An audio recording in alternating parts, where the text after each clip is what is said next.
সিয়ামকে নিয়ে কাজের অভিজ্ঞতা কেমন? মানে শাকিব খান পরের সেকেন্ড ছবি করলো হৃদয় সিয়ামকে নিয়ে, কেমন ডিফারেন্সটা কি?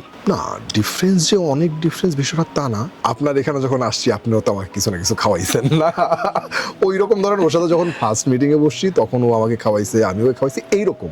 মানে এর বাইরে যে আসলে যে না না না না এরকম। অনেস্ট আনসার হচ্ছে কি, আমি বেরোতে চাই নাই।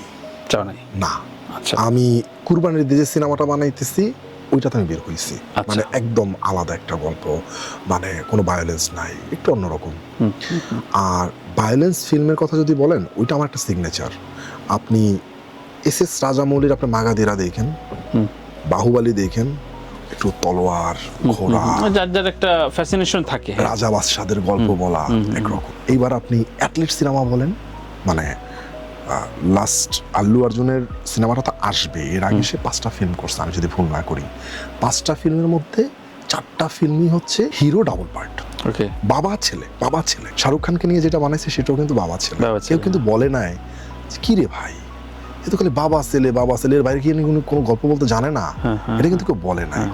কারণ ওদের দেশের যে দর্শক, এরা আসলে সিনেমাটা আসলে সিনেমা হলে যাওয়ার পর আমি উপভোগ করতেছি, ওই জায়গায় ওইটাই ওরা চায়।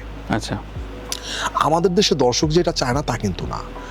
আমি যদি আপনি অনেস্টলি বলি, এবং আমার থেকে অনেক বিতর্কত জিনিস আপনারা জানেন, আপনি যদি আমি ভুল না বলে থাকি, হাতে গোনা 5% মানুষ হয়তোবা মানে রাক্ষসের নেগেটিভ রিভিউ হচ্ছে।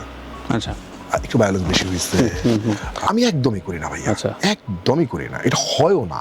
যত যাই বানান না, সবাইকে খুশি করা এটা সম্ভব না। সো 5% মানুষ বলছে। এরপরে বাকি কথাগুলা যারা বলছে এরা আসলে অন্য অন্য হিরোদের ফ্যান। ওই ফ্যানরা আসলে আপনার সোশ্যাল মিডিয়ার নেগেটিভিটিটা ছড়াচ্ছে।